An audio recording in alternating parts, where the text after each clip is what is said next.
Hello friends, welcome to crazy GK trick. दोस्तों, Indian geography की test series में देखिए आज के इस वीडियो में हम डिस्कस करेंगे भारत के तट, मैदान और घाट को। बहुत ही इंपॉर्टेंट टॉपिक है। इस टॉपिक के सभी इंपॉर्टेंट क्वेश्चन हम इस वीडियो में सॉल्व करेंगे। सारा इंपॉर्टेंट थ्योरी सेक्शन भी मैं आपको समझाऊंगा। अगर आपको देखिए इस वीडियो का पीडीएफ डाउनलोड करना है तो क्रेजी जीके ट्रिक का एप्लीकेशन डाउनलोड कर लीजिए। वहां पर हमने ऑप्शन दे रखा है। तो चलिए फ्रेंड्स, हम वीडियो को स्टार्ट करते हैं। देखिए यहाँ पर पहला क्वेश्चन है, भारत में कितने राज्य तट रेखा से लगे हैं? तो फ्रेंड्स, पहले हम देखिए सारा थ्योरी सेक्शन जो है वो डिस्कस कर लेते हैं। उसके बाद में सभी इंपॉर्टेंट क्वेश्चंस को सॉल्व करेंगे। तो चलिए थ्योरी सेक्शन को समझते हैं। देखिए फ्रेंड्स, इस वीडियो में हम भारत के तट, भारत के तटीय मैदान और भारत के घाट को अच्छे से डिस्कस करेंगे। भारत जो है वो तीन ओर से समुद्र से घिरा हुआ है। पूर्व में बंगाल की खाड़ी से, पश्चिम में अरब सागर से और दक्षिण में हिंद महासागर से। भारत की मुख्य भूमि की तट रेखा की बात करें तो उसकी लंबाई कितनी है? 6100 किलोमीटर, 6100 किलोमीटर। और अगर द्वीपों के तट रेखा को मिला लें तो कुल देखिए कितनी लंबाई हो जाती है तटों की? 7516 किलोमीटर। ठीक है, वेरी वेरी इंपॉर्टेंट है।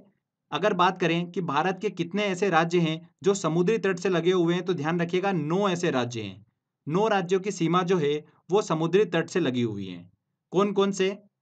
गुजरात, महाराष्ट्र, गोवा, कर्नाटक, केरल, तमिलनाडु, आंध्र प्रदेश, उड़ीसा और पश्चिम बंगाल। इन 9 राज्यों की जो सीमा है वो समुद्री तट से लगी हुई है। इसमें देखिए सबसे लंबी तट रेखा जो है वो किस राज्य की है? गुजरात की है, 1214 किलोमीटर। और सबसे कम तट रेखा वाला राज्य कौन सा है? गोवा है, जिसकी है 101 किलोमीटर। तो वेरी वेरी इंपॉर्टेंट है, गुजरात सबसे लंबी तट रेखा वाला राज्य है। अगर बात करें कि सबसे ज्यादा तट रेखा वाला केंद्र शासित प्रदेश कौन सा है, तो फ्रेंड्स कौन सा है? अंडमान निकोबार है, जिसकी तट रेखा की लंबाई कितनी है? 1962 किलोमीटर है।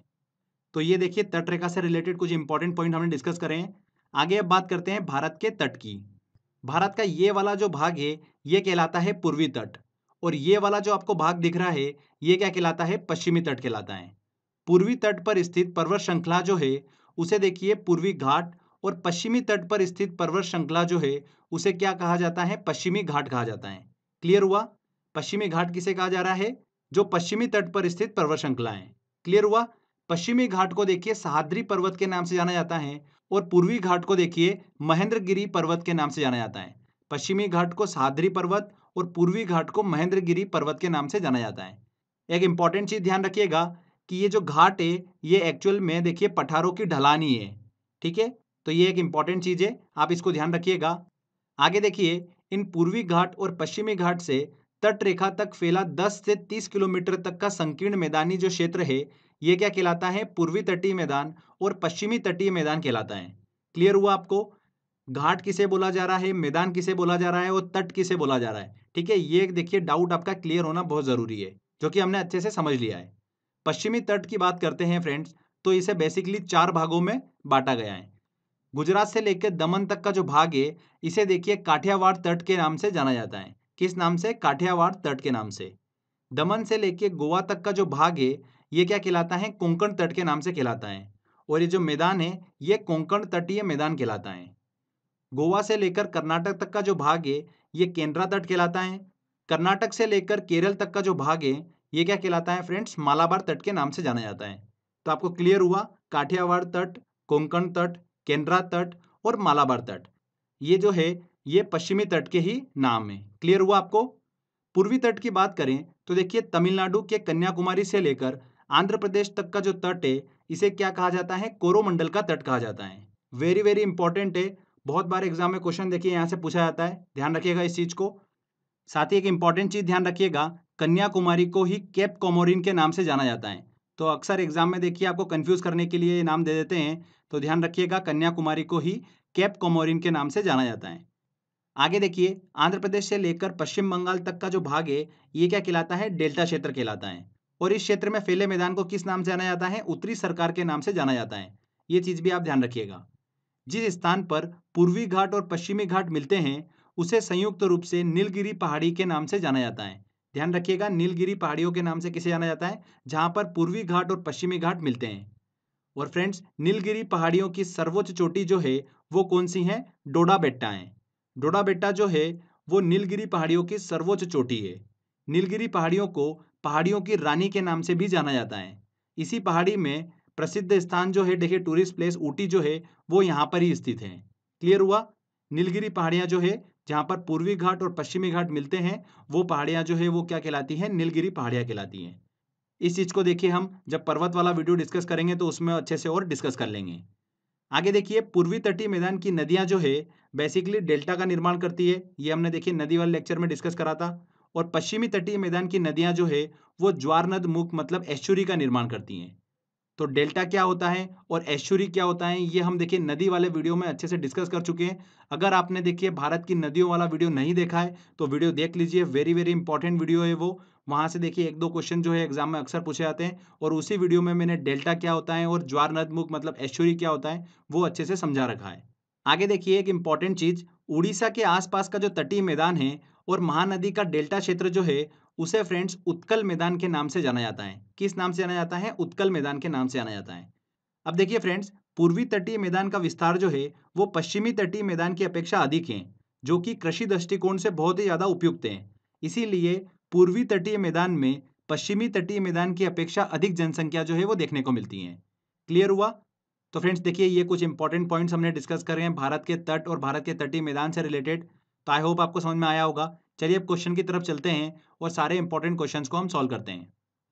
देखिए हमारा पहला क्वेश्चन, भारत में कितने राज्य तट रेखा से लगे हैं? तो कितने ऐसे राज्य हैं जो समुद्री तट से लगे हुए हैं? 9 राज्य हैं। C answer. भारत की तट रेखा की कुल लंबाई है। भारत की तट रेखा की कुल लंबाई कितनी है? यहाँ पर देखिए अप्रोक्स हमको 7,500 किलोमीटर देखने को मिल रहा है, तो डी आंसर सही होगा। भारत के किस राज्य का समुद्री तट सबसे अधिक लंबा है? तो किस राज्य की देखिए समुद्री तट रेखा जो है वो सबसे ज्यादा है? गुजरात की है। सी आंसर यहाँ पर बिल्कुल सही होगा। बहुत बार ये क्वेश्चन एग्जाम में पूछा जाता है। चलिए अगला क्वेश्चन लेते हैं।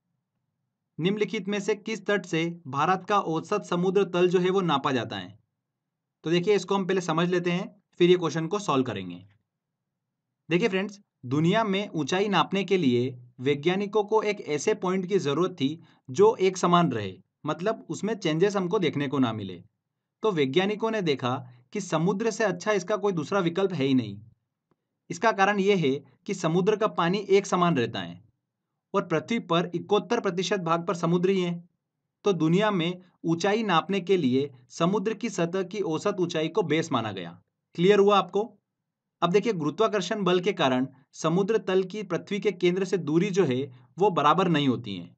चट्टानों की मोटाई के कारण गुरुत्वाकर्षण बल जो है उसमें हमको चेंजेस देखने को मिलता है।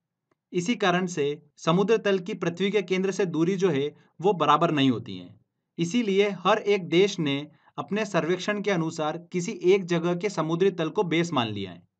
तो भारत में चेन्नई तट स्थित समुद्री तल जो है मतलब सी लेवल जो है उसको बेस माना गया है। क्लियर हुआ आपको? तो चलिए अब क्वेश्चन की तरफ चलते हैं।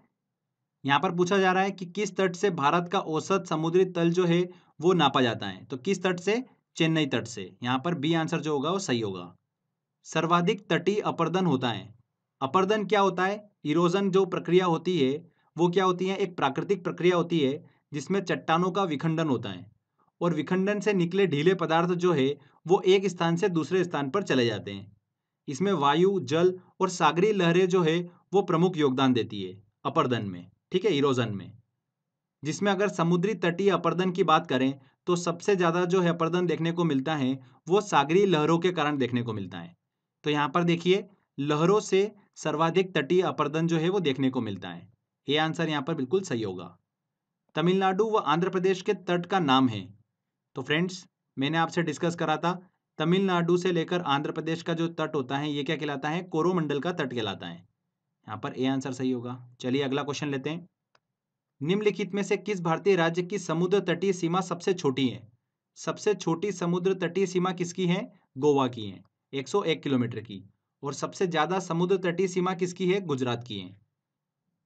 भारत के निम्नलिखित तटों में से कौन कृष्णा डेल्टा एवं केप कोमोरिन के मध्य स्थित है? तो फ्रेंड्स केप कोमोरिन मतलब देखिए कन्याकुमारी और कृष्णा डेल्टा, तो यहां से यहां तक के बीच में कौन सा तट है? कोरोमंडल का तट। यहाँ पर ए आंसर सही होगा। निम्नलिखित में से किसे केप कोमोरिन के नाम से जाना जाता है? तो कन्याकुमारी को जो है वो केप कोमोरिन के नाम से जाना जाता है। भारत की प्रादेशिक जल सीमा समुद्र तट से कितने समुद्री मील की दूरी तक है? तो फ्रेंड्स, भारत की प्रादेशिक जल सीमा क्या है, भारत का संलग्न क्षेत्र क्या है, इनसे रिलेटेड देखिए सारे पॉइंट्स पहले हम डिस्कस कर लेते हैं, उसके बाद में इन क्वेश्चन को सॉल्व करेंगे। तो देखिए, प्रादेशिक समुद्री सीमा, जिसे टेरिटोरियल सी भी कहा जाता है, ये तटीय जल का एक ऐसा बेल्ट होता है जो भारत की आधार रेखा से 12 समुद्री मील तक फैला है। इसे देखिए क्षेत्रीय सागर या क्षेत्रीय जल भी कहा जाता है। इस क्षेत्र के उपयोग का भारत को जो है वो पूरा अधिकार दिया गया है। एक समुद्री मील बराबर कितना होता है? 1.8 किलोमीटर होता है। ठीक है, तो 12 समुद्री मील तक फैला जो क्षेत्र है आधार रेखा से, वो क्या कहलाता है? प्रादेशिक समुद्री सीमा कहलाता है, टेरिटोरियल सी कहलाता है, क्षेत्रीय सागर। आगे देखिए, समीपस्थ मंडल की बात करते हैं, कॉन्टिजियस जोन की बात करते हैं, तो भारत की आधार रेखा से 24 समुद्री मील तक ये फैला हुआ क्षेत्र है और भारत को इस क्षेत्र में साफ सफाई से लेकर सीमा शुल्क, वित्तीय अधिकार जो है वो प्राप्त हैं। इसके बाद देखिए, अनन्य आर्थिक अधिकार की बात करते हैं, एक्सक्लूसिव इकोनॉमिक जोन की बात करते हैं, तो ये भारत की आधार रेखा से 200 समुद्री मील तक फैला क्षेत्र है और इस क्षेत्र में भारत को वैज्ञानिक परीक्षण करने के अधिकार है, द्वीपों के निर्माण के अधिकार है और प्राकृतिक संसाधनों के दोहन के अधिकार है।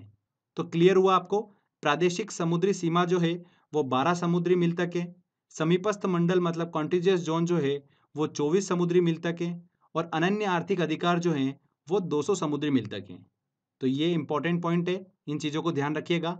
चलिए अब क्वेश्चन की तरफ चलते हैं और सॉल्व करते हैं। भारत की प्रादेशिक जल सीमा समुद्र तट से कितने समुद्री मील की दूरी तक है? तो कितनी मील की दूरी तक है? 12 मील तक, ये आंसर। भारत का संलग्न क्षेत्र कॉन्टिजियस जोन प्रादेशिक जल सीमा के आगे कितने समुद्री मील की दूरी तक है? तो प्रादेशिक जल सीमा के आगे कितने समुद्री मील की दूरी तक है? 24 मील की दूरी तक, बी आंसर। तमिलनाडु का समुद्र तट कहलाता है, तमिलनाडु का देखिए समुद्र तट जो है वो क्या कहलाता है? कोरोमंडल तट कहलाता है। ये एग्जाम में देखिए बहुत बार क्वेश्चन पूछे जाते हैं। चलिए अगला क्वेश्चन लेते हैं। निम्नलिखित में से कौन सा तट पश्चिमी तट का भाग नहीं है? काठियावाड़ तट बिल्कुल भाग है पश्चिमी तट का, कोंकण तट भी है, मालाबार तट भी है, कोरोमंडल तट जो है ये पूर्वी तट का भाग है। भारत का पूर्वी समुद्री तट किस नाम से जाना जाता है? दीघा तट के नाम से, कोरोमंडल तट के नाम से, कोंकण तट के नाम से या मालाबार तट के नाम से? तो कोरोमंडल तट के नाम से जाना जाता है। कोंकण तट कहाँ से कहाँ तक विस्तृत है? तो फ्रेंड्स, दमन से लेकर गोवा तक का जो भाग है ये क्या कहलाता है? कोंकण तट कहलाता है। तो यहाँ पर देखिए गोवा से दमन, सी आंसर। पूर्वी तटीय मैदान का एक अन्य नाम है, पूर्वी तटीय मैदान का देखिए कोरोमंडल तटीय मैदान जो है उसे कहा जाता है। पश्चिमी घाट है, मतलब जो पर्वत श्रृंखला है पश्चिमी तट पर, वो क्या है? बेसिकली पठारों की ढलानी है, सी आंसर। भारत के पश्चिमी तटीय मैदान के उत्तरी भाग को किस अन्य नाम से भी जाना जाता है? तो भारत का देखिए पश्चिमी तटीय मैदान जो है इसके उत्तरी भाग को किस अन्य नाम से जाना जाता है? कोंकण तटीय मैदान के नाम से भी जाना जाता है। तो यहाँ पर सी आंसर जो होगा वो सही होगा। चलिए अगला क्वेश्चन लेते हैं। मन्नार की खाड़ी किसके तट के साथ अवस्थित है? देखिए फ्रेंड्स, ये खाड़ी जो है भारत के दक्षिण पूर्व सिरे और श्रीलंका के पश्चिमी तट के बीच स्थित है। तो ये देखिए कहाँ पर आ रही है फ्रेंड्स? ये आ रही है कोरोमंडल तट, मतलब तमिलनाडु के यहाँ पर। तो यहाँ पर जो होगा वो ए आंसर सही होगा। तमिलनाडु के तट के साथ जो है वो अवस्थित है मन्नार की खाड़ी। कोरोमंडल समुद्री तट किस राज्य में अवस्थित है? किस राज्य में? तमिलनाडु में। पश्चिमी तटीय मैदान की नदियां किसका निर्माण करती हैं? पश्चिमी तटीय मैदान की नदियां जो है वो किसका निर्माण करती हैं? ज्वार नद मुख एस्चुरी का निर्माण करती हैं। और पूर्वी तटीय मैदान की नदियां जो है वो डेल्टा का निर्माण करती हैं। नेक्स्ट क्वेश्चन लेते हैं। पूर्वी तटीय मैदान की नदियां किसका निर्माण करती हैं? पूर्वी तटीय मैदान की नदियां जो है वो किसका निर्माण करती हैं? डेल्टा का निर्माण करती हैं। पश्चिमी तट पर स्थित पर्वत श्रृंखला को कहा जाता है, जो पश्चिमी तट की पर्वत श्रृंखला है उसे क्या कहा जाता है? सह्याद्री पर्वत के नाम से जाना जाता है। और पूर्वी तटीय जो पर्वत श्रृंखला है उसे क्या कहा जाता है फ्रेंड्स? महेंद्रगिरी पर्वत के नाम से जाना जाता है। नेक्स्ट क्वेश्चन देखिए, उसी से रिलेटेड है। पूर्वी तट पर स्थित पर्वत श्रृंखला को कहा जाता है, क्या कहा जाता है? महेंद्रगिरी पर्वत के नाम से जाना जाता है, बी आंसर। भारत में निम्न में से किस राज्य के तटीय मैदान क्षेत्र को उत्कल का मैदान जो है वो कहा जाता है? किसे कहा जाता है? देखिए, उड़ीसा राज्य के तटीय मैदान क्षेत्र को उत्कल का मैदान जो है वो कहा जाता है। इसी उत्कल के मैदान में चिल्का झील जो है वो स्थित है, जो कि भारत में खारे पानी की सबसे बड़ी झील है। तो ये देखिए हमने भारत के तट, घाट और मैदान से रिलेटेड सारे इंपॉर्टेंट पॉइंट डिस्कस कर लिए हैं। आई होप आपने बड़ी आसानी से सारे क्वेश्चन सॉल्व कर लिए होंगे।